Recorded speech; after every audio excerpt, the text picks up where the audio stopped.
Welcome back to my channel. I am your favorite mama of three, Bougie Vintage, and today's video is all about Sean P. Diddy Combs. Or is it Diddy Combs, girl? You guys have been bringing my phone down, okay? Obviously not calling me, but you guys have definitely been asking, where am I? Why have I not posted about the indictment? Because obviously we've been following the story since Cassie dropped, and so I am before you today to lend a few opinions, share a few things that have come to light, and suspicious behaviors by other people who may or may not be involved.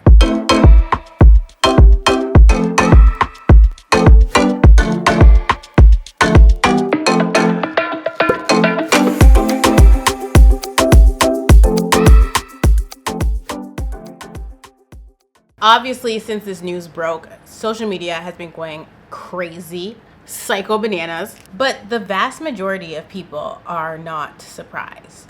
We are not shocked by these allegations. Okay, I think that's better. Yeah. This is a bit more romantic. I need to pull out the shoulder bit. On the shoulder is giving frump, okay? And so I'm going to talk obviously directly about the indictment, but also I'm going to raise some red flags from other celebrities that I think are being a little too suspicious. So there is a 14-page document detailing the indictment, and it is available online for you to read for free 99. So the United States District Court, Southern District of New York v. Sean Combs, aka Puff Daddy, P. Diddy, PD, and of course his most recent alias, Love. So the first thing that they are charging him with is count 1, a racketeering conspiracy. For decades, Sean Combs, aka Puff Daddy, aka the defendant, abused, threatened, and coerced women and others around him to fulfill his sexual desires, protect his reputation, and conceal his conduct. To do so, Combs relied on the employees, resources, and influence of the multifaceted business empire that he led and controlled, creating a criminal enterprise whose members and associates engaged in and attempted to engage in, among other crimes, sex trafficking, forced labor, kidnapping, arson, bribery, and obstruction of justice. Now, if the situation with Cassie never came about, I don't know that we would, be sitting here today. He may still be getting away with things. But one of the common arguments that I've heard since this started happening is that the feds are not the police, okay? Once the feds are involved and the FBI got you, baby, they don't arrest for no reason, okay? They don't arrest and hold you without bail unless they are going to be guaranteed a guilty verdict. The feds don't have a high losing streak. When you Google how many cases has the New York Southern District lost, the AI overview on Google says there isn't much information about how many cases the Southern District of New York has lost, but here's some information about the Southern District of New York. The SDNY is known as the Sovereign District of New York and is considered to be aggressive in its pursuit of criminals. The SDNY is one of the most active and influential federal trial courts in the United States because it covers Manhattan. The SDNY handles some of the most complex and significant civil cases, including those involving civil fraud, the environment, healthcare, immigration, bankruptcy, and classified information. The SDNY's office is led by United States Attorney Damian Williams and has had over 220 assistant United States attorneys. So I changed what I searched, which was New York Southern District trials lost. That's all I put in on Google. The AI overview says here are some notable trials that took place in the United States District Court for the Southern District of New York, where the jury was unable to reach a verdict or where the defendant was acquitted. Harry Daugherty, 2 trials were held against the former Attorney General from the Teapot Dome era, but the juries were unable to reach a verdict. There's a lot of factors that could go into the jury being hung or them not being able to reach a verdict. But when it comes to people like, I don't know, Sean Combs and R. Kelly, we're not going to see those things. Okay, it's just not happening. We're not going to see those things for more reasons than one. But another one is John Mitchell, the former attorney general from the Watergate era, was acquitted in a trial that took place in the SDNY. So we have an acquittal there. Other notable trials that took place in the SDNY include trials against those accused of the 1993 World Trade Center bombing and the 1998 United States Embassy bombings in East Africa, prosecution of financial frauds involving Bernard Madoff, Ivan Boesky, Michael Milken, and Sam Bankman-Fried, prosecution of the 2010 Times Square car bombing attempt, the lawsuit Viacom Inc. versus YouTube Inc., which was filed against Google and YouTube for alleged copyright infringement. Obviously, I'm no expert on the law, but I think typically, if the feds realize they are going to lose, and this is just based on me watching TV shows, okay, if the feds realize they are going to lose, a settlement happens outside of court. You know, they end up figuring out something, and that's why you don't see too many losses, because they know when to play what hand. They're a very smart team of people. So I don't see the Diddy situation going to trial and Diddy winning at trial or being acquitted, because there's a lot of evidence against him. And then just like R. Kelly, he was allegedly keeping memorabilia and using these videos to blackmail people essentially. But let me keep reading the indictment, okay? Sean Combs, the defendant, operated his business headquartered at various times in Manhattan and Los Angeles under a variety of United States-based corporate entities, including Bad Boy Entertainment, Combs Enterprises, and Combs Global, collectively the Combs business. Corporate entities in the Combs business included, among other things, record labels, a recording studio, apparel line, alcoholic spirits, blah, blah, blah, blah. Okay, we don't care about any of that stuff. At all times relevant to this indictment, Sean Combs, the defendant, engaged in a persistent and persuasive pattern of abuse towards women and other individuals. This abuse, at times verbal, emotional, physical, and sexual. As part of his pattern of abuse, Combs manipulated women to participate in highly orchestrated performances of sexual activity with male commercial sex workers.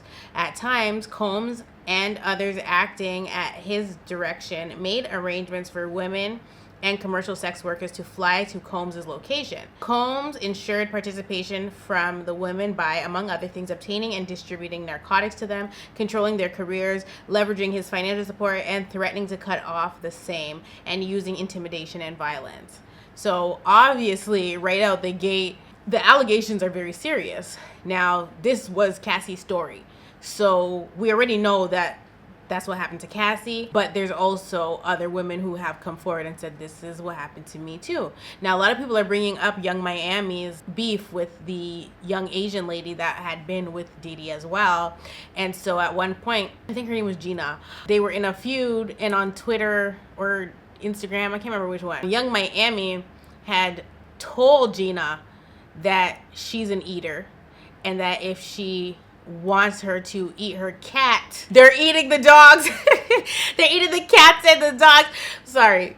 I'm sorry. Diddy would make her do it. Tweets is coming back to haunt Miss Miami now. Okay, the tweet is coming back to haunt, because why would you put that on the damn internet? Number one. Number two, this is in alignment with the things that Diddy is being accused of, and everything is going to be looked at under a microscope. And on the topic of Twitter, Usher Raymond, what are you doing? We have questions for you too, Usher. Don't think that you're gonna get away with any of the stuff. You're a victim. But I have questions, more specifically pertaining to Justin Bieber, but we'll get into that when we get into that, okay? You can't just delete your whole Twitter and think nobody, in the light of what is happening, and you think nobody's gonna bat an eye? Okay. Let's be a little bit more realistic. Anyway, this is point 4. Physical abuse by Sean Combs, the defendant, was recurrent and widely known. On numerous occasions from at least in or about 2009 and continuing for years, Combs assaulted women by, among other things, striking, punching, dragging, throwing objects at, and kicking them. These assaults were at times witnessed by others and included one instance at a Los Angeles hotel in or about March 2016, which captured on video and later publicly reported, where Combs kicked, dragged, and threw a vase at a woman as she was attempting to leave. When members of the hotel security staff intervened, Combs attempted to bribe the staff members to ensure silence.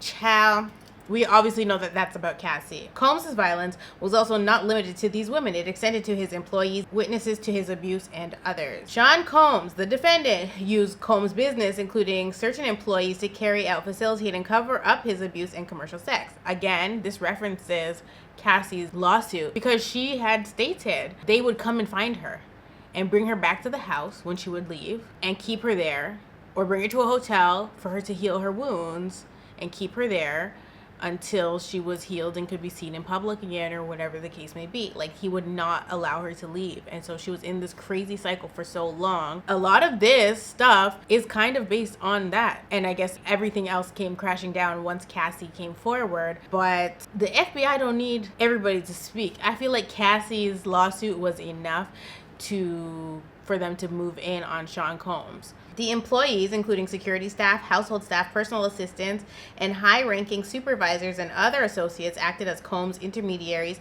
and their conduct was facilitated and assisted by Combs' control of the Combs business. So people don't want to lose their jobs, and unfortunately, sometimes people put the little check before their morals, right? Like the security guards going to retrieve Cassie or other women that might have a blackened eye or broken rib or something. Like the security staff and the house staff, the allegations from Little Rod, that one stated how the people are walking around with the little pink powder or whatever drugs that they need in their house, in their pouches, their fanny packs on their person when they're in the Combs residence or wherever they're at, where they're working with him. They are forced to have drugs on them at all times. So he alleged. And so that in itself is crazy, because it's one thing if you're going to do the drugs and you're my boss, that's your business. Take it up with you and Jesus. It's another thing to tell me I got to wear a fanny pack with this thing on. And if your door gets kicked in, then I'm going to jail too. Oh, no, sir. No, sir. I'm not carrying around nobody's drugs for them. No. Absolutely not. Anyway, like, I'm here to spread the bed sheets, sir. I don't know what you got going on. After I clean these funky bed sheets, that's where my job ends, okay? There's no carrying around the drugs in the fanny pack. So then this starts highlighting the Combs enterprise from at least in or about 2008 through on or about the date of the filing of this indictment. So maybe from 2008 till present day. Sean Combs, the defendant, and others known and unknown were members and associates of a criminal organization, Combs Enterprise. Members or associates of the Combs Enterprise engaged in and attempted to engage in, among other activities, sex trafficking, forced labor, interstate transportation for purposes of prostitution, coercion and enticement to engage in prostitution, narcotics offenses, kidnapping, arson, bribery, and obstruction of justice. And so again, referencing Lil Rod, obstruction of justice for sure, because if we recall Lil Rod's affidavit, it said that the shooting that happened at the studio, the police were either paid off or told that it happened outside of the studio when it actually happened inside of the studio. And Lil Rod had alleged it was Diddy and his son that were in the bathroom with the young man that was shot. The other part of that is if we go back to Shine getting arrested in 1999, well, the allegations there is that Jennifer Lopez had the gun in her purse. Puff Daddy is the alleged shooter, and the woman that was shot has always maintained that it was Puff who shot her and not Shine. Shine, however, took the rap for it, and so that wasn't cool. But it's one of those situations where it is where it is, and Shine is still fine. I just gotta say, okay, Shine look good. Okay, I might have to become was he the president of Belize, prime minister of Belize? Maybe I'm finna be the first lady. He is so fine. Anyway, that must be what? Belize can't be too far from Jamaica. I'm finna catch me a boat. Anyway, let me stop. I can't. The Combs Enterprise, including its leadership, its members, and its associates, constituted an enterprise as defined by Title 18 United States Code Section 1961. That is a group of individuals associated, in fact, although not a legal entity. The Combs Enterprise consisted of Sean Combs, the defendant, entities within the Combs business, including but not limited to Bad Boy Entertainment, Combs Enterprises, and Combs Global, individuals employed by and associated with the Combs business, and others known and unknown. I'm actually very fearful that his sons are definitely gonna be tied up and dismissed, child. Not Quincy, you know, I don't think Quincy's too tied up, but Justin and Christian, child. And so one of the other arguments I've been seeing online is like, since when is it a crime to be nasty? It's not a crime to be nasty, okay? Actually it is, because cleanliness is next to godliness, but it's not a crime to be nasty, but it is a crime to force people to be nasty with you. You want to be nasty by yourself, okay?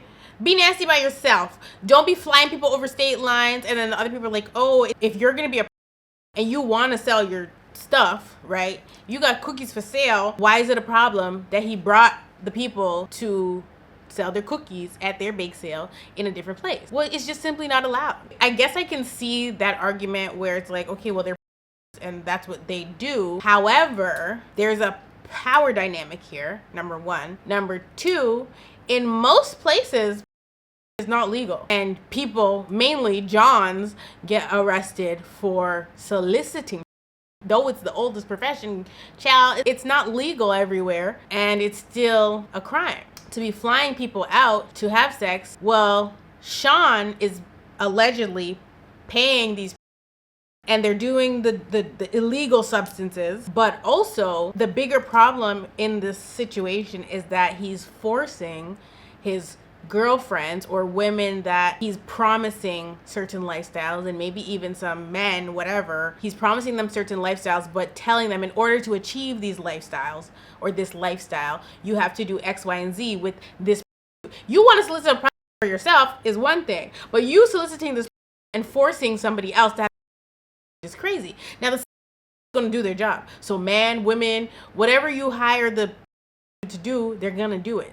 They're there to collect a check. It's the other person really that it becomes an issue with. Why it's a real problem, because if he was just hiring to hire, who the hell cares? But once you have a at a freak off and there's a whole lot of other stuff going on and people are getting punched and kicked and all these other things, that's when it becomes a problem. And I don't understand why people are being obtuse about this. Like, why are you guys being obtuse? I'm confused. The Combs Enterprise constituted an ongoing organization whose members functioned as a continuing unit for a common purpose of achieving the objective of the Combs Enterprise. The Combs Enterprise was engaged in and its activities affected interstate and foreign commerce. The Combs Enterprise operated in Southern District of New York and elsewhere. At all times relevant to this indictment, Sean Combs, the defendant, was the leader of the Combs Enterprise. And so people are comparing this to like when the mafia is indicted, because typically when the mob is getting hemmed up by the feds, it's usually a racketeering charge, right? Sean Combs, the defendant, and others known and unknown participated in unlawful and other activities related to the conduct of the Combs Enterprise affairs. The individuals included certain Combs business employees, such as members of Combs security staff, household staff, personal assistants, and high-ranking supervisors, as well as other close associates of Combs. And so this right here is not our swag, okay? This right here, this as well as other close associates of Combs, baby, if you was on the tapes, if you are a rapper, a singer, an actor, if you are one of the people on tapes, baby, it's not gonna be only Mr. Diddy going under the jail. That's why the people are shooketh. The people are scared. I am seeing all different kinds of names getting shouted out from the mountaintops, okay? And not for good reason. Not for good reason, okay? They are calling on Beyonce's husband and even Beyonce. And this is gagging me because I'm just like, Beyonce don't be outside. Beyonce don't be outside like that. These pictures of Aaliyah are resurfacing, and every picture of Aaliyah, like, I cringe a bit when I see the pictures, because one, she was definitely taken advantage of from the time she jumped into the game, but like the way that she's pictured in the pictures and hugging up, there's always a whole bunch of one to the left, one to the right. It's not looking good. Like, it looks crazy. And I can only imagine what was happening to Aaliyah at that time, right? And she had already been groomed by R. Kelly and all these things. She's in multiple pictures with Diddy. And so a lot of the things that are happening, I mean, I know that people are scared, but there's this one person in particular that has ties to Diddy. I was kind of shocked, and that's Corey Gamble. So months ago, I had been watching a video about how Corey Gamble was allegedly at Kim Porter's house, child, the day that she was murdered. And I said, that's strange. And so when this indictment dropped, my brain automatically went back to that, because I've been saying reopen Kim's case. But the fact that Corey Gamble has ties to Diddy, when the whole entire time I thought that Corey Gamble was just the luckiest sugar baby in town. I thought that he was a nobody, but he's a somebody, and only a certain few people know who the hell and what the hell Corey does, but they call him a handler. And I was sat there gagging, because at one point he had to handle Bieber. And so this is all alleged, by the way, but I was sat there like, wait, Corey's not just a sugar baby? Because he kind of came out of nowhere, but that's not the case. And so he has ties to a lot of celebrities, which is very obvious, because how do you get in the same room as Kris Jenner and become her sugar baby? You have to be somebody. You have to know somebody you got to know somebody who at least knows somebody to get to that close proximity to the Kris Jenner. And so they have a weird tie to Diddy. And if they on them damn tapes now, because they had already alleged that Chris and OJ and at the time Bruce and Nicole were swinging and dinging. So the swinging thing is not a foreign concept, but the ties to Diddy is wild. Ooh, not as 111, girl. Anyway, let's continue. Purposes of the Combs enterprise. The purposes of the Combs enterprise included the following: operating a global business in the media, entertainment, and lifestyle industries, including, among other things, record labels, recording studios. Child, y'all put this in the first point. Why are we repeating ourselves? It's giving I have to write a 5,000 word essay, and I'm just going to keep repeating myself, because what? They keep telling us the same stuff over and over again. Preserving, protecting, promoting, and enhancing the power, reputation, and brand of Sean Combs, the defendant, as a musician, entrepreneur, and figure in the entertainment industry. Enriching members and associates of the enterprise, including its leader, Combs, and in particular those who demonstrated loyalty to Combs and willingness to conceal his crimes. Now, I keep mentioning Gene Deal, who was his bodyguard for a very long time, and Gene Deal has since removed himself from the Combs enterprise and has spilled tea all over YouTube. All you gotta type in his name, girl, and a whole plethora of videos are gonna pop up with Gene Deal talking about Diddy and his opinions, and also telling stories about times that he had to do X, Y, and Z for Diddy. So there's that on that. Preserving, protecting, promoting, and enhancing the power of the Combs enterprise included the power of its leader, Mr. Combs, through violence, use of firearms, threats of violence, coercion, and verbal, emotional, physical, and sexual abuse. Baby, first of all, if they got Lil Rod as a damn witness, I'm gonna gag, because people were like not taking Lil Rod seriously because they're like, WTF? And I guess because he's a man, but that's crazy, because from what we know and from the rumors we've heard over the years about Diddy, it's been very clear that he does not only entice women but also men, and that's why him and 50 are forever beefing, because Sean had asked 50 if he could take him shopping, and from then it's just been a downward spiral. Fulfilling the personal desires of Combs, particularly those related to Combs' sexual gratification, including through the exploitation of women and the use of commercial sex workers. Enabling Combs and other members and associates of the Combs enterprise to engage in unlawful acts of violence, including sexual violence, sex trafficking, forced labor, interstate transportation for purposes of prostitution, coercion, and enticement to engage in prostitution, narcotics, distribution, and other crimes, and concealing the commission of such acts, securing absolute loyalty from members of the Combs enterprise, including through acts of violence and threats, and protecting the Combs enterprise and its members and associates, including Combs, from the detection and persecution of law enforcement authorities through acts of intimidation, manipulation, bribery, threats of retaliation against individuals who witnessed the crimes committed by members and associates of the enterprise.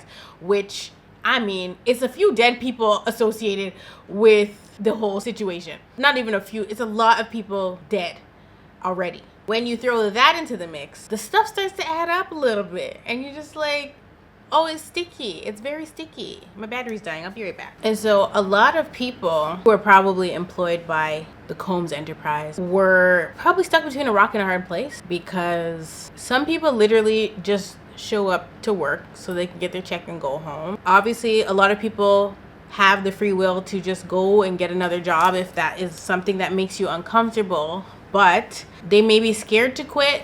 They may be scared to say something because of the stuff that they've seen elsewhere. So they've seen other people get slapped around or, you know, try to leave and can't. And so they then feel stuck, and you can't blame them. You know, that's exactly what it's like to be coerced into something and then also intimidated by the violence you see. If you have seen guns be pulled out on somebody, where you gonna go? You gonna zip your lip and keep doing your little job. You're not gonna say anything. And so once this indictment came about, because if you remember when Cassie first dropped, there were allegations that this was coming. And the police department in, I don't remember if it was Los Angeles or I think it was in New York, they denied it. But they are not the feds. That was just a regular police. And even if it was the feds, obviously they're gonna deny it. They were like, there's nothing like that of this sort at this time. Okay, they were denying it. Deny, and die with the lie. Lo and behold, September rolled around and smack! They hit him with a smackdown. Obviously, they tried to keep it tight-lipped, but there was a leak. It didn't matter though that threat was there, because at the time, Diddy didn't flee necessarily. There was that little brief moment where he was missing, but then he was spotted. This was after the raids. We were like, where's Diddy? And I think that was my video, and I put the Where's Waldo thumbnail. If he had left and went to Bali, which by that time it was too late, but like if he had left and went to Bali and sat up there with Russell, well, we probably wouldn't be hearing about this today. So then we go on to means and methods of the enterprise. Mind you, I'm only on page 5 of the indictment. Among the means and methods by which Sean Combs, the defendant, and other members of the associates of the Combs enterprise conducted and participated in the conduct and of the affairs of the Combs enterprise included the following. Combs and other members and associates wielded the power and prestige of Combs's role at the Combs business to intimidate, threaten, and lure female victims into Combs' orbit, often under the pretense of a romantic relationship. They was tricked, okay? Bamboozled and hoodwinked into being a lover of Sean.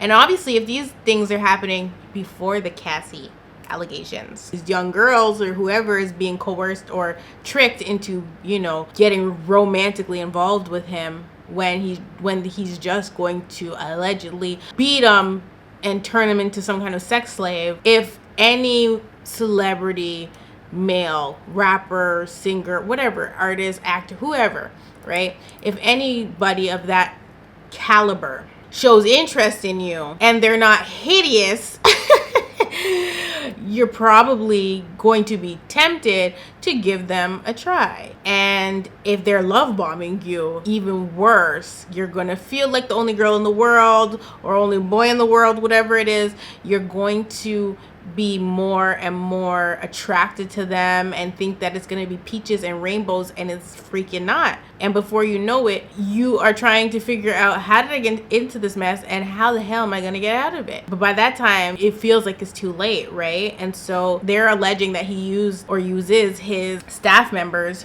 to get certain women. Combs then used force, threats of force, and coercion to cause victims to engage in extended acts with male commercial sex workers that Combs referred to as, among other things, freak-offs. Freak-offs were elaborate and produced performances that Combs arranged, directed, during, and often electronically recorded. And so if the feds are putting this in there, obviously they done seen some things. They done seen some things and they done got some tapes. In arranging these freak-offs, Combs, with the assistance of members of associates of the Combs enterprise, transported and caused to be transported commercial workers across state lines and internationally. Freak-offs occurred regularly, sometimes lasted multiple days, and often involving multiple. Now, there's this video of this man that has resurfaced from 2018. So this is before the Cassie allegations. And this man, he was arrested for something totally unrelated, but started ranting about him being a slave for Diddy with Cassie and saying stuff that he was doing with Cassie. And this is 2018 and it has resurfaced. I will insert some of it in here, or I'll put the link down below where you can see some of the things that the guy was saying. But you're not hearing me. It was before the pandemic, 2 years before the pandemic. We didn't know nothing about whatever the frig they got going on. The world was shocked when Cassie, came forth and said what she said. But this man was saying these things and people were making fun of him and wrote him off as crazy. But now the stuff that he said in that police interrogation room is starting to add up. The police were like, why the hell is this man telling us this stuff? This is not what he's arrested for. Like, what is going on? And he did not look like anybody that, I don't know how to describe how he looked, okay? I just would not have pegged him to be who was hired for that job, okay? That's all I'm gonna say. During freak-offs, Combs distributed a variety of controlled substances to victims, in part to keep the victims obedient and compliant. Again, this is something Cassie had mentioned. Sometimes, unbeknownst to the victims, Combs kept videos he filmed of victims engaging in acts with commercial workers. After freak-offs, Combs and the victims typically received IV fluids to recover from the physical exertion and drug use. You know you're a pill popping animal or a drug addict if you got IVs on standby. You should not need a banana bag after a night of fun, okay? Demonic fun. Like, you should not need a damn IV after that. Members and associates of the Combs enterprise, including high-ranking supervisors, security staff, household staff, personal assistants, and other Combs business employees, facilitated the freak-offs by, among other things, booking hotel rooms for freak-offs, stocking the hotel rooms in advance with the required freak-off supplies, including controlled substances, baby oil, lubricant, extra linens, and lighting, cleaning the hotel rooms after the freak-offs to try to mitigate room damage, arranging for travel for victims, commercial workers, and Combs to and from freak-offs, resupplying Combs with requested supplies, delivering large sums of cash to Combs to pay the commercial workers, and scheduling the delivery of IV fluids. First of all, once the FBI is involved and they begin to subpoena people or witnesses or whatever, baby, all them people is cutting deals. All them people is cutting deals. The people, the staff, the security, whoever was working for Mr. Combs,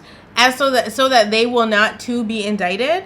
Oh baby, they are certainly going to be cutting deals with the feds, and in hopes for immunity if they are compliant and work with the Southern District of New York to bring down Sean Puffy Combs. I hope that it's televised so we can all watch it.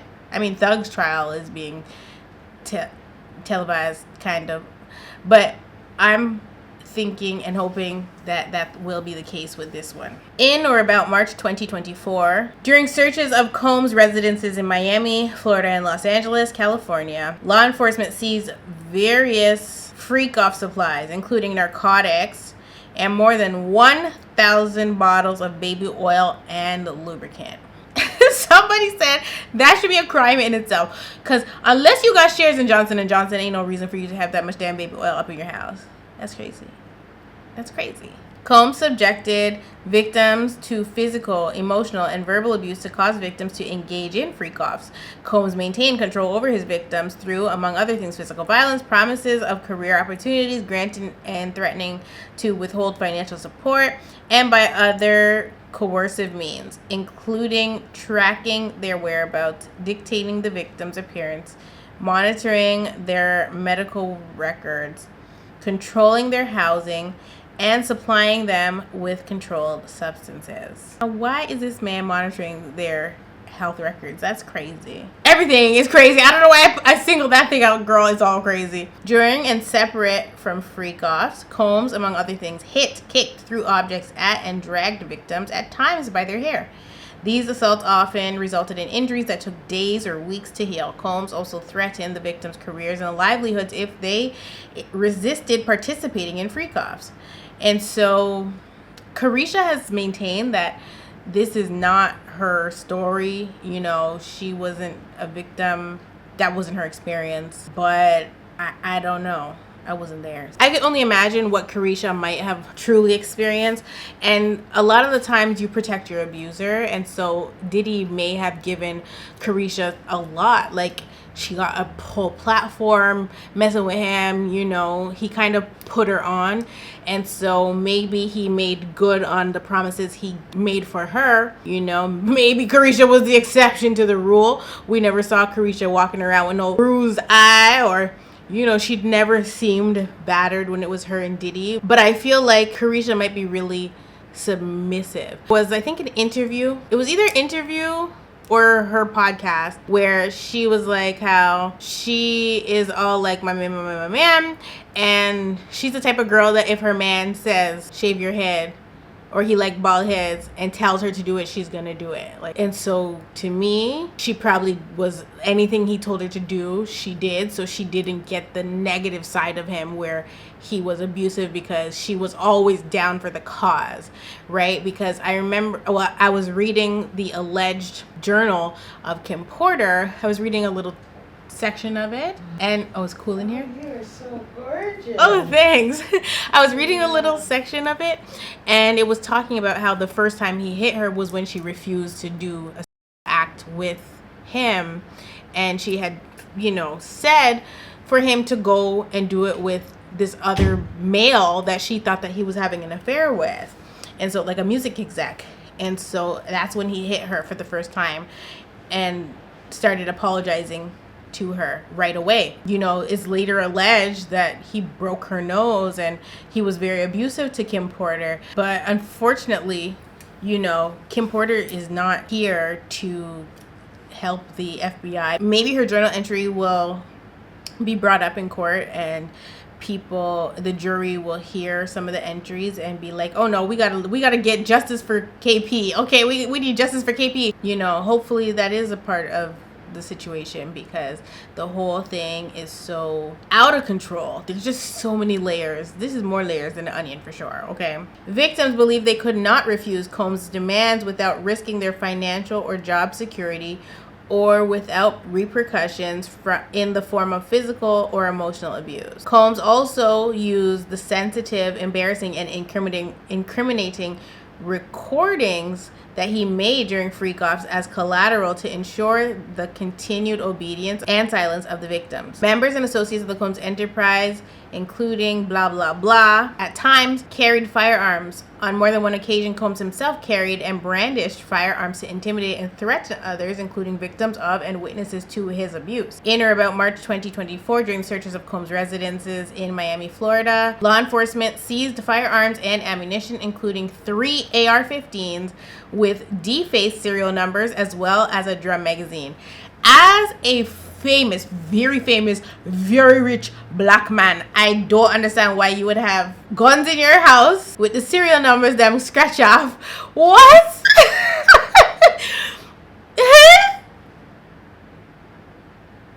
The woman was too stunned to speak. Why would you have AR-15s, that's a big gun, with the serial number scratched off? Something not right. When I saw this part, I said, wait, huh? And I said, that's not normal. But it's just like the Tory Lanez Megan Thee Stallion case. Why do you have an illegal firearm when you got security who can possibly be carrying it legally? What is tea? Like, it's so dumb. A lot of these celebrities make these dumb moves. If you want to have a gun, now that you have some status and some monies, do it the right way. You are too rich, too black, and too much of a person of prominence, at least before, to have illegal firearms with scratched off serial numbers in your house. Which means a scratched off serial number is never a good thing. It's just like when they tried to switch the VIN numbers on the car. Baby, this is not the right VIN number for this car. This car is stolen. Why? Why is that in the man's house? And you know the feds is watching, so why didn't you clean up your act? You can't make this up.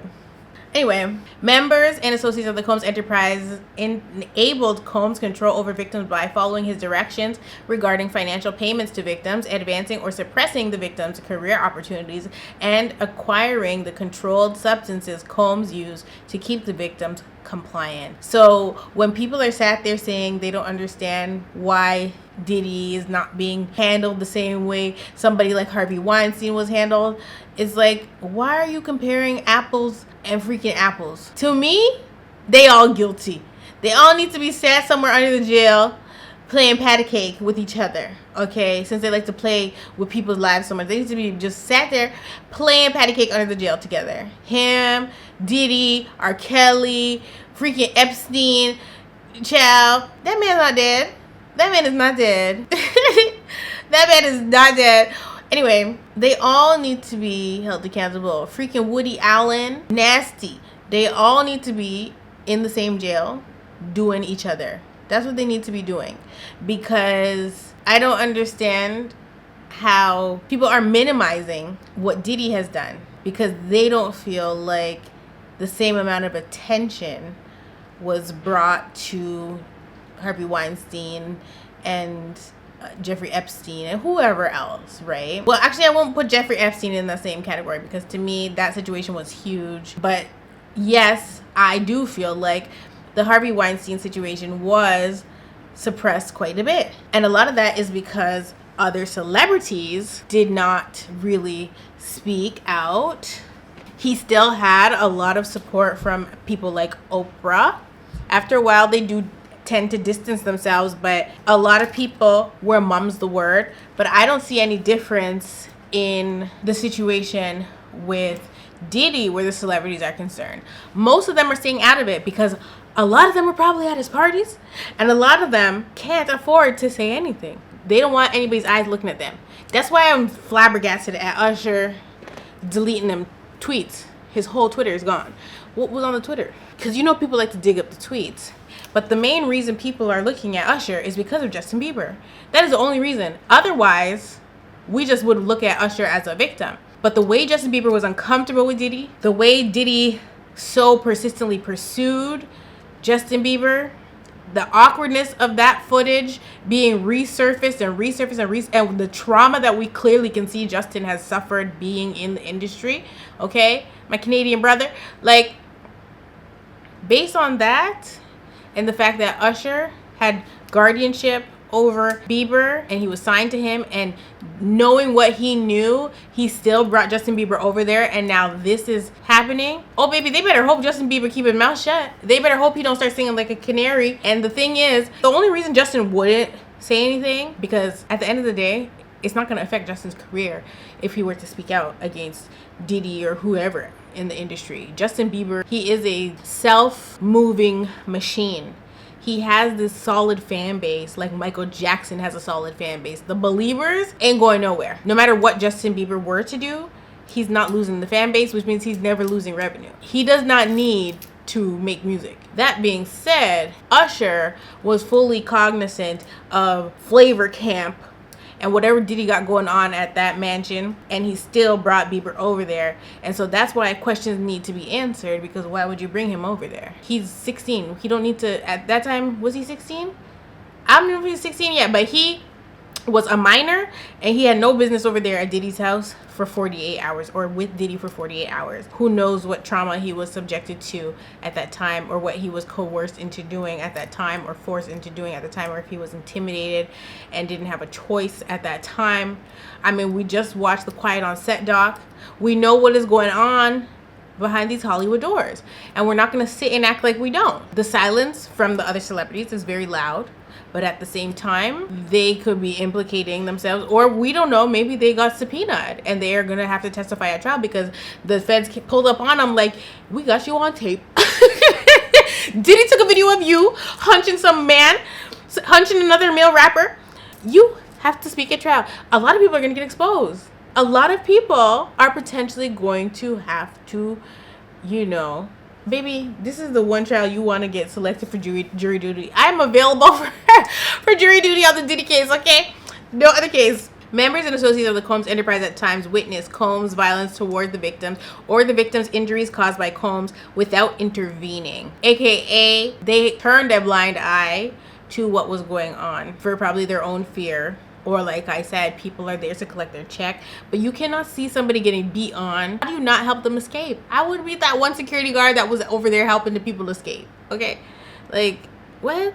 Instead, members and associates of the Combs enterprise helped conceal the violence and abuse by, among other things, assisting Combs in the monitoring and preventing victims from leaving locations such as hotels or Combs' residences. The occasions included instances in which a victim was required to to remain in hiding, sometimes for several days at a time, to recover from injuries Combs inflicted without being publicly observed. So again, it references Cassie. Members and associates of the Combs enterprise also assisted Combs in locating and contacting victims who attempted to flee his abuse. Now, this is why these people should not get immunity. They should not be able to, help the feds get a guilty verdict against Diddy and they just get off scot-free. They need to be charged as well, because that's what we said about the R. Kelly situation.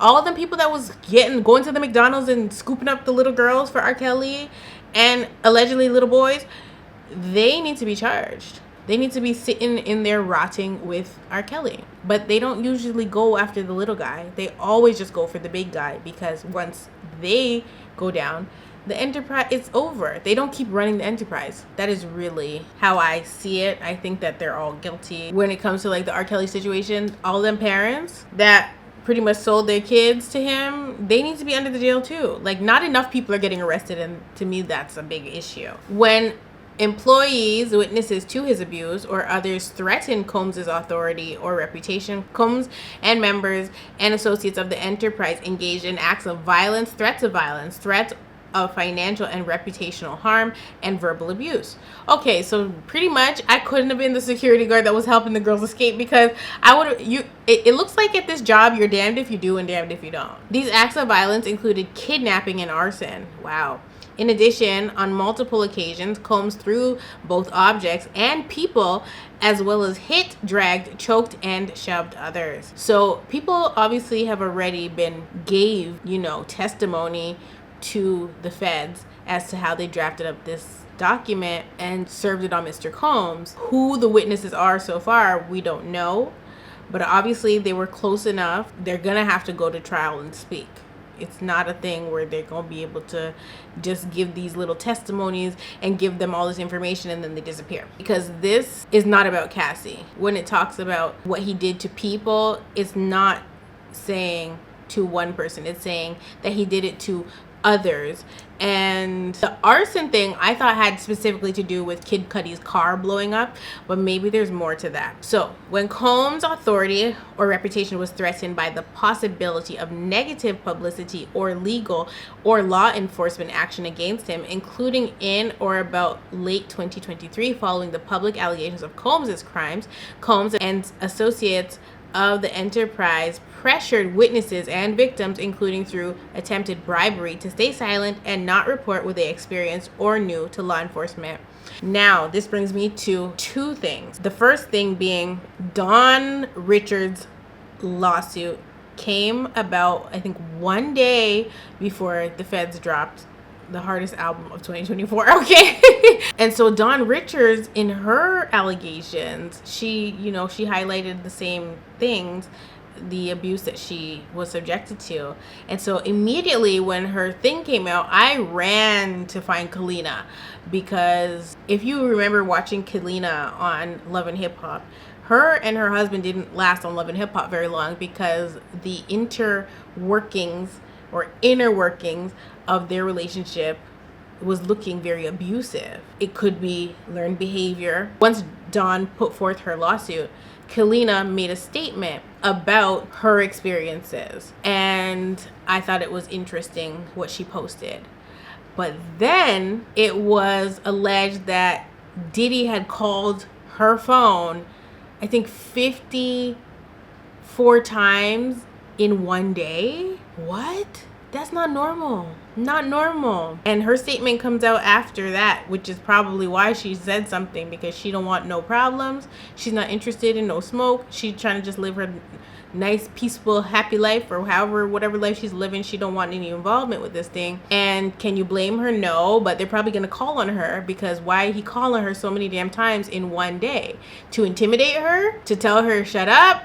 To offer her some money to stay quiet on what she has seen? It gave check cleared the way that she came with her statement, saying that just wasn't her experience, but the same thing Young Miami said as well, right? And so I don't know, maybe if he's not attracted to you, he's not going to coerce you into doing certain things, but that doesn't mean that you wouldn't have witnessed him doing it to other people. And so I can't see that her and Don would be, in the same Dirty Money group, and Don experienced these things and Kalina never witnessed anything, it seems a little weird to me. I actually went to the Diddy Dirty Money concert, and that album is so good, but like I had gone to that concert in Toronto because the tickets were not selling. Diddy lied. Let me tell you something. Diddy lied and coerced us too. Okay, he is definitely a liar. So what happened was the tickets were not selling in Toronto. Okay, there was a Dirty Money concert. They didn't sell one ticket. So they told us, he tweeted and said he's gonna be in Toronto giving out tickets. Come, he is gonna be there physically. That's what he said. He was gonna be there. Baby, we get there, me and Cam, and when we get there, do you know what's there? Some random man, probably like this guy in his 20s, and a cutout of Diddy. We went to meet Diddy and get tickets handed to us by Diddy. We thought it was a little meet and greet because that's what he had advertised. He lied, okay? He coerced us. He manipulated us into coming all the way downtown, because at that time I lived in Scarborough. So we hopped on a train. Like, we took that hour to get downtown to meet Diddy. We were there early, and we get there, and there's some random guy in an alleyway with a cutout, a life-size cutout of Diddy, handing out tickets. Me and Cam were so pissed. We got our free tickets and we went to the concert, but Diddy is most definitely a manipulator. So that's just my little story on Diddy. But let me continue. Me being a victim of Diddy's lies and coercion is great. Me being a victim of Diddy's manipulation tactics is insane. The man made a promise and was not good on the promise. So I believe every word of this damn indictment, okay? On phone calls, Combs and other members and associates of the enterprise, among other things, provided these victims and witnesses with a false narrative of events in order to conceal Combs' crimes. Combs caused these calls to be recorded on at least 2 occasions, which means that they probably have those recordings. And that brings me to my next thing before I forget.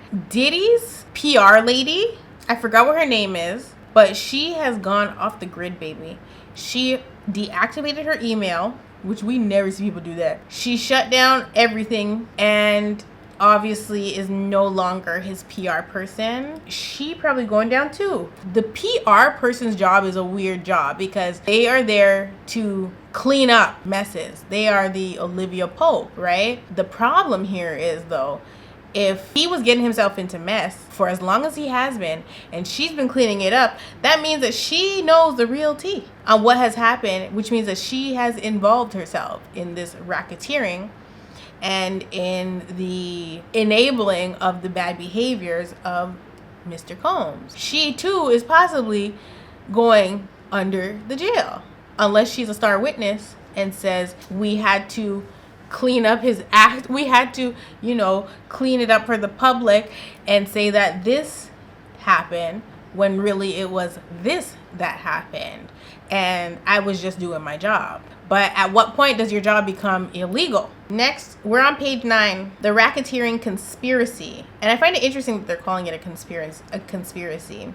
From at least in or about 2008 through on or about the day of the filing of this indictment in the Southern District of New York and elsewhere, Sean Combs, the defendant, and others known and unknown, being persons employed by and associated with the Combs enterprise described in paragraphs 6 through 12 of this indictment, an enterprise engaged in and the activities of which affected interstate and foreign commerce, knowingly combined, conspired, confederated, and agreed together and with each other to violate the racketeering laws of the United States, to wit, Title 18, United States Code, Section 1962C, that is, to conduct and participate directly and indirectly in the conduct of the affairs of the Combs enterprise through a pattern of racketeering activity, as the term is defined in Title 18, United States Code, Section 1961.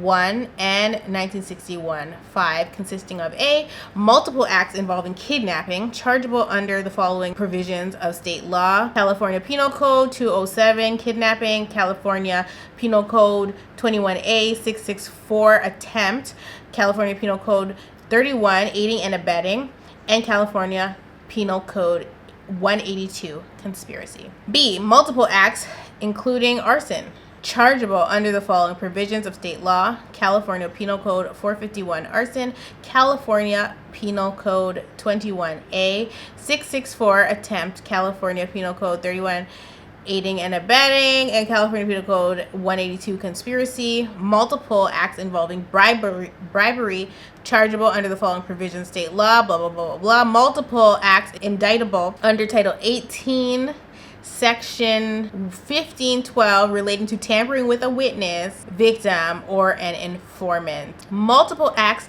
indictable under Title 18 United States Code Sections 1589 and 2 relating to forced labor, then relating to sex trafficking. Multiple acts under Title 18 sections United States Code Sections 2421, 2422, and 2 relating to transportation and inducement to travel for purposes of and other illegal activities. It's a lot of stuff. Multiple offenses involving the possession with intent to distribute or distribution of narcotics and controlled substances, including cocaine, oxycodone, alprazolam, 3,4 methylene, methamphetamine, meth.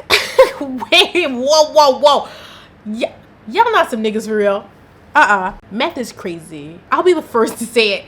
Meth is insane, okay? 4 bromo 2,5 dimethylphenethylamine, gamma hydroxybutyric acid, and ketamine, aka horse tranquilizer, in violation of Title 21 United States Code Sections 841 A1, B1C, B1E, B2, and 846, distribution and possession with the intent to distribute, and conspiracy to do the same, aiding and abetting, and willfully causing. It was part of the conspiracy that Sean Combs agreed that a conspirator would commit at least 2 acts of racketeering activity in the conduct of the affairs of the Combs enterprises. AKA, it's going down, baby. Okay, they all going down, okay? Just wow. So pretty much, if you worked for the Combs enterprise, you were liable to do at least 2 of the racketeering charges. Imagine that. Imagine getting hired for Diddy and you end up with a racketeering charge. Oh my God. Oh, I will have to sue, baby. By the time they get done with him, just like R. Kelly, ain't no money gonna be left. From at least in or about 2009 up to and including in or about 2018 in the Southern District of New York and elsewhere as part of agreement to conduct and participate in the conduct of the affairs of the Combs enterprise through a pattern of racketeering activity, Sean Combs agreed to, in and affecting interstate and foreign commerce, knowingly recruit, entice, harbor, transport, provide, obtain, advertise, maintain, patronize, and solicit by any means a person knowing and in reckless disregard of the fact that means of force, threats of force, fraud, and coercion as described in Title 18 United States Code blah blah blah, and any combination of such means would be used to cause the person to engage in commercial acts in violation of Title 18 United States Code 1591 A1 and B1. That was count 1. All of the stuff I just read to you was count 1. Count 2. Trafficking by force, fraud, or coercion. And then it says victim 1. And so they're alleging victim 1 is Cassie. Now, the grand jury further charges from at least in or about 2009 up to and including in or about 2018 in the Southern District of New York and elsewhere. Sean Combs, the defendant in and affecting interstate for blah blah blah blah blah blah blah. He did the same. It's the same thing that I just read. Hold on. And any combination of this means would be used to cause the person to engage in a commercial act and attempted, aided and abetted, and willfully caused the same, to wit, Combs recruited, enticed, harbored, transported, and maintained a person, victim 1, and attempted, aided and abetted, and willfully caused victim 1 to engage in commercial knowing and in reckless disregard of the fact that victim 1 was engaging in commercial as a result of force, fraud, and coercion. If victim 1 is Cassie, Cassie 8, because Cassie got her settlement, as we saw, very quickly.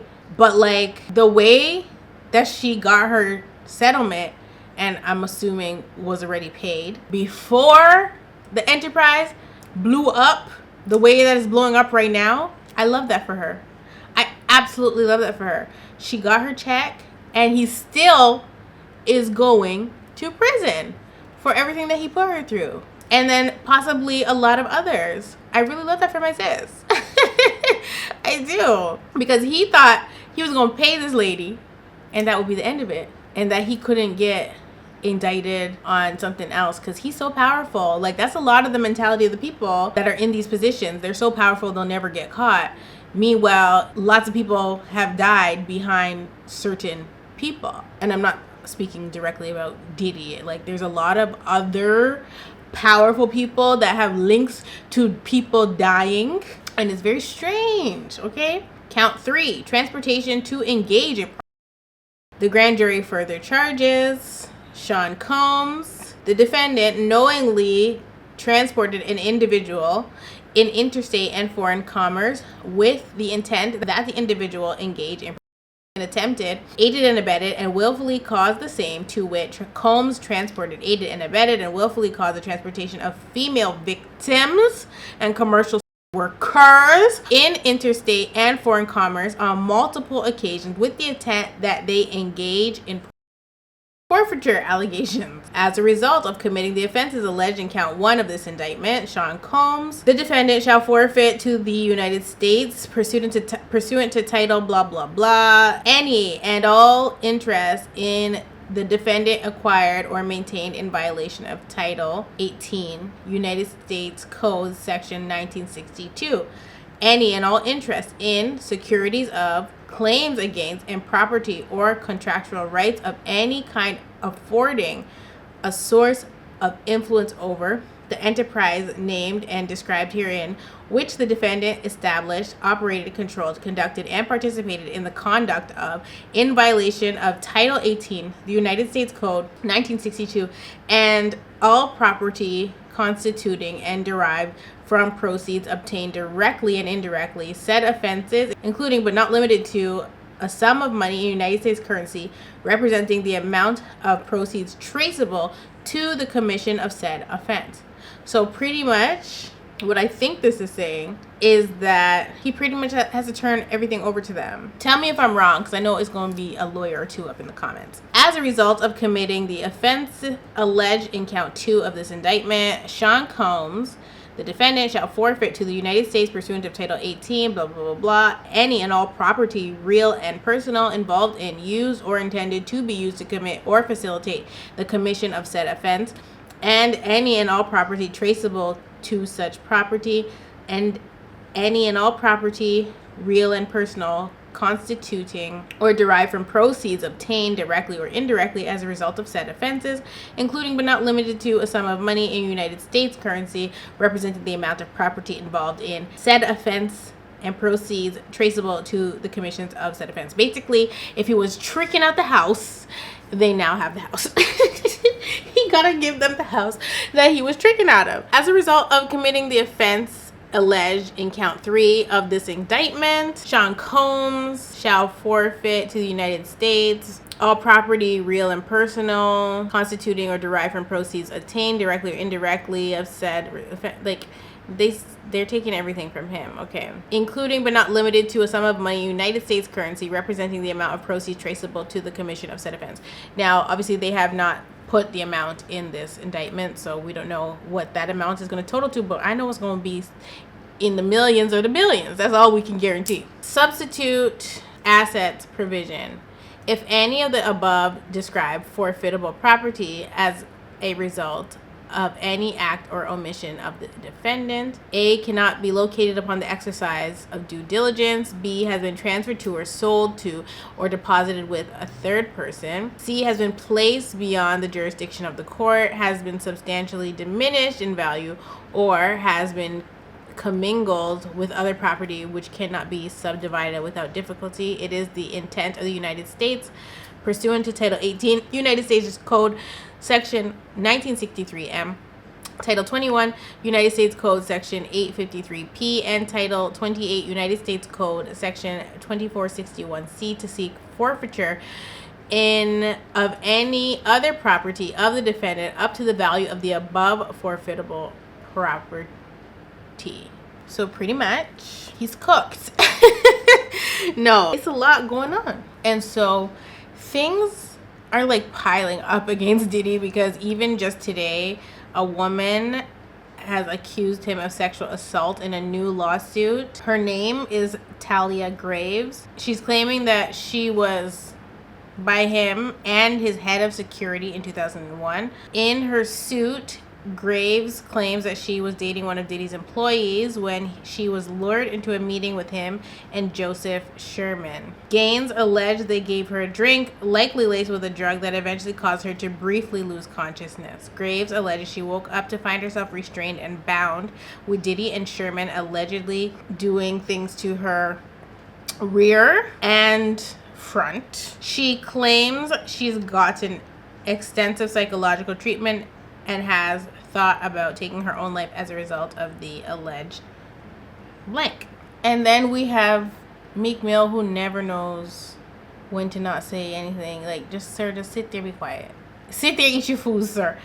Because he has said, I want to hire an investigative team, $100K cash, to find out every specific detail involving Meek Mill name to Diddy case.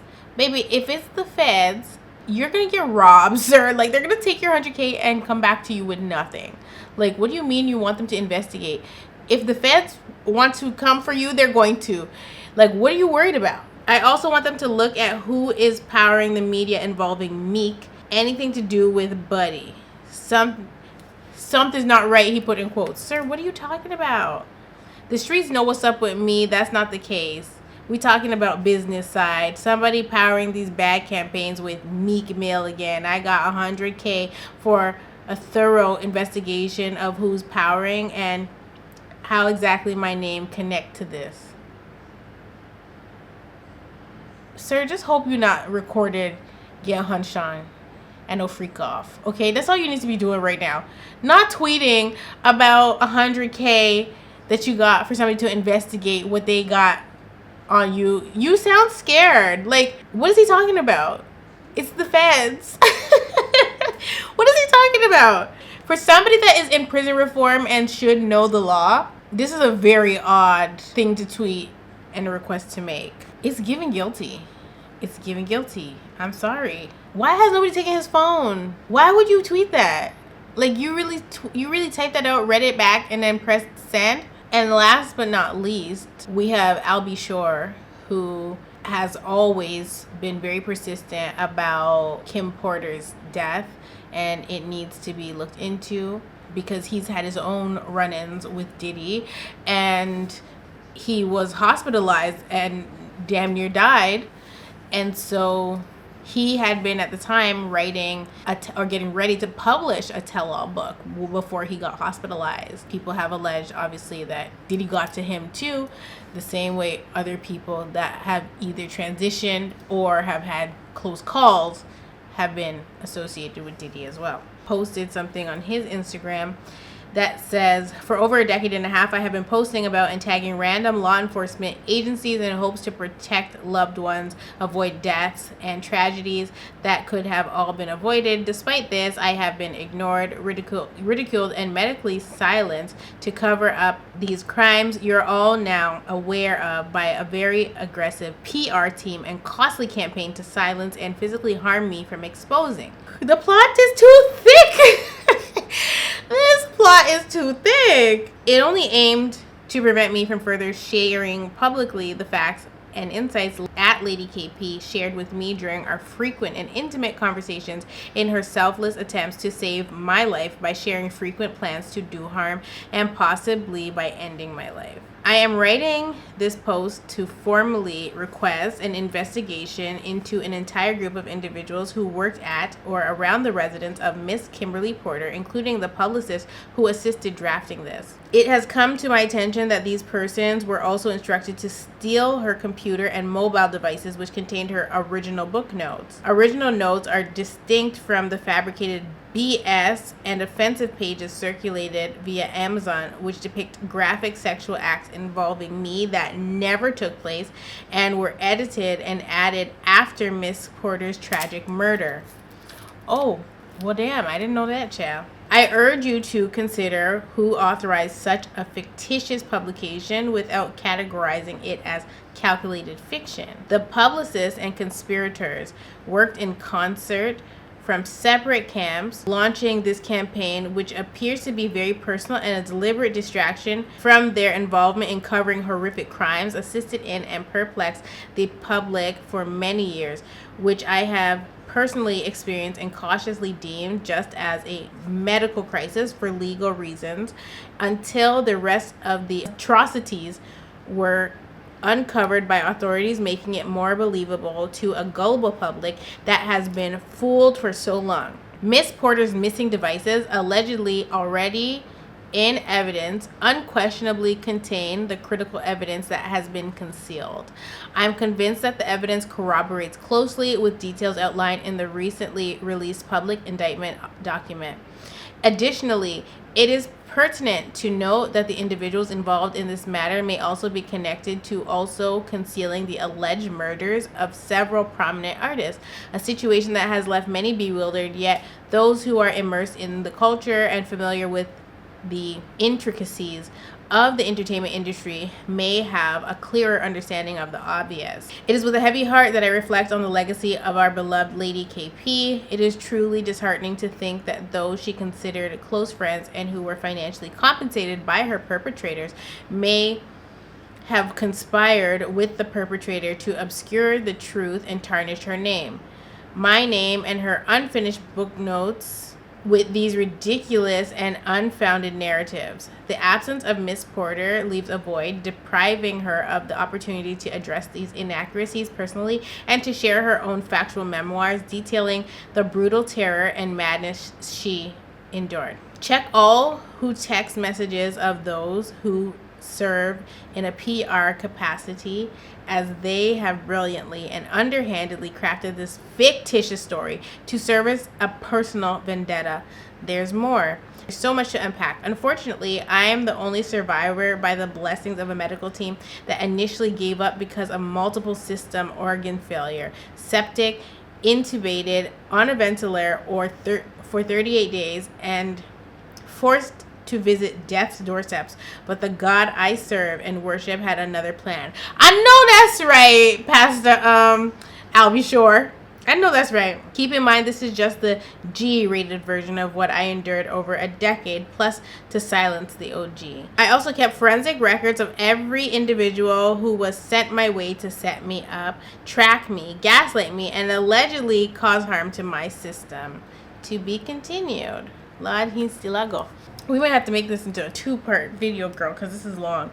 Unfortunately, Kimberlina was taken from us way too soon, and before she could complete her true thoughts before this fake, unauthorized edit released on Amazon, which the disappearance of her computer and vital evidence raises significantly more questions.